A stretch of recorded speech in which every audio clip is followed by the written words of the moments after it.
সামান্য কিছু মেকআপে একটি সিম্পল শাড়িতে সজ্জিত হয়ে ড্রেসিং রুমে এসে বসেছে তুলিকা। সদ্য গ্র্যাজুয়েশন কমপ্লিট করে সে নিজের একটা জব খুঁজছিলই কি তার বাবা মা তার বিয়ে দেওয়ার জন্য পাগল হয়ে উঠল। না, সে বাবা মার কাছে বোঝা কোনোভাবেই নয়। তবে তাদের যুক্তি, আমাদের তো বয়স হয়েছে, কবে কি হয়ে যায়, তবে তার আগে তোর বিয়েটা দেখে যেতে পারলে শান্তিতে মরতে পারবো, আর চাকরি সেটা না হয় বিয়ের পরই করবি। এই কথা শোনার পর আর কোনো কথাই বলতে পারেনি তুলিকা। ফলে আজ 4 মাস ধরে নানা ছেলের বাড়ি থেকে সম্পর্ক আসছে, কিন্তু ছেলে পছন্দ না হওয়ার জন্য সব প্রপোজালই ক্যান্সেল করে দেওয়া হয়েছে। আর করবে নাই বা কেন? ফর্সা সুন্দরী স্লিম টানা টানা চোখের অধিকারিণী তুলিকাকে তো আর যার তার সাথে বিয়ে দিয়ে দেওয়া যাবে না। আজ তুলিকার দাদা কুন্তলের বর্ষের বন্ধু এসেছে তুলিকাকে দেখতে। নাম জিৎ, আমেরিকায় কর্মরত সে, সেখানেই বাবা মায়ের সঙ্গে থাকে। এখানে মাঝে মাঝে আসে যখন ভাইয়ের বিজনেসের প্রবলেম দেখা দেয়। জিতের বন্ধু তথা কুন্তলের বর শঙ্কর কেজরিওয়াল একদিন কথায় কথায় কুন্তলের বোনের কথা জিতকে বললে সে তাকে দেখতে আসতে রাজি হয়, আর তাই সে আজকে তুলিকাদের বাড়িতে এসেছে। বাবা, বাড়িতে তোমার কে কে আছেন? তুলিকার মা সুদীপা দেবী বললেন।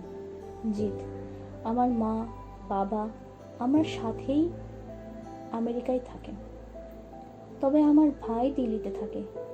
এখানেও ট্রান্সপোর্টের বিজনেস আছে। আমার ভাইয়ের সূত্রে শঙ্করের সঙ্গে আমার পরিচয় ও বন্ধুত্ব, তাই ও যখন আমাকে মেয়ের কথা বলে তখন আমিই দেখতে আসতে সম্মতি দিই। তা বেশ করেছো বাবা। এখন বলো, তোমার বাবা মার সঙ্গে কবে দেখা করাবে? তুলিকার বাবা শেখর বাবু বললেন। জিৎ, এখনই কথা বলে নিন না হয়, আমি ভিডিও কল করছি বলে নিজের ফোন থেকে ভিডিও কল করে তুলিকার বাবা মার সঙ্গে জিতের বাবা মার কথা বললেন। তুলিকাকেও দেখেন এবং তাদের মেয়ে খুব পছন্দ হয়েছে বলে জানিয়ে বিয়ের প্রস্তুতি নিতে বললেন। অবশ্য এও বলেন যে যদি তুলিকারা রাজি থাকে তবে। এরপর জিতের সাথে আরও কিছু কথা বলে রাতের ডিনার করে জিৎ চলে যাওয়ার সময় সুতপা দেবী তুলিকাকে জিতের সঙ্গে গেট পর্যন্ত এগিয়ে দিতে বলেন। ফলে কি আর করার, তুলিকা বাধ্য হয়ে জিতকে ছাড়তে যায়। দুজনেই চুপচাপ পাশাপাশি হাঁটছিল। জিৎ নীরবতা ভেঙে বলেন, তা ম্যাডাম, এই অধমের বিষয়ে কি ভাবলেন? তুলিকা লজ্জিত হয়ে মৃদু হেসে বলল, আমি জানি না, মা বাবা যেটা ভালো বুঝবে সেটাই আমি করব। জিৎ, সে তো অবশ্যই, তবে একটা কথা সত্যি বলি বলে তুলিকার সামনে ঘুরে দাঁড়িয়ে পড়ল জিৎ। তুলিকা তার সামনে জিৎকে এভাবে দাঁড়িয়ে পড়তে দেখে একটু থতমত খেয়ে বলল, কি কথা বলবেন বলুন? জিৎ, আমার না তোমাকে ভীষণ পছন্দ হয়েছে।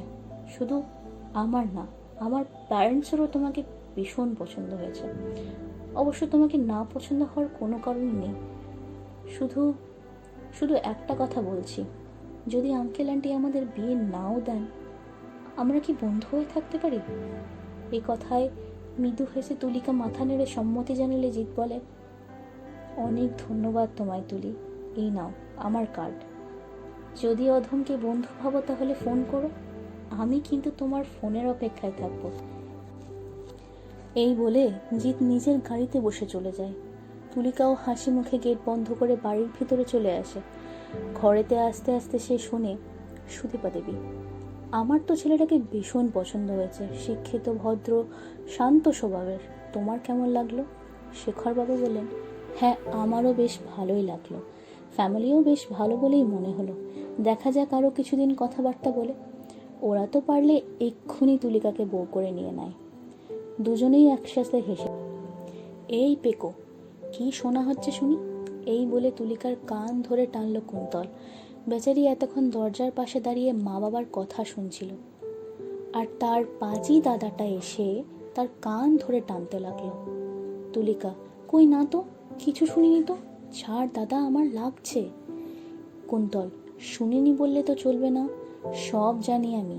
দাঁড়া, এক্ষুনি জিৎকে ফোন করে বলছি তোর কথা। এই দাদা দেখ, ভালো হবে না কিন্তু বলে দিচ্ছি। আমিও তাহলে রিয়াদির কথা মাকে বলে দেব। কুন্তল, এই চুপ, পেকো মেয়ে কোথাকার, বড্ড পেকেছে। দাঁড়া, এই জিতের সাথেই তোর বিয়ের ব্যবস্থা করছি আমরা।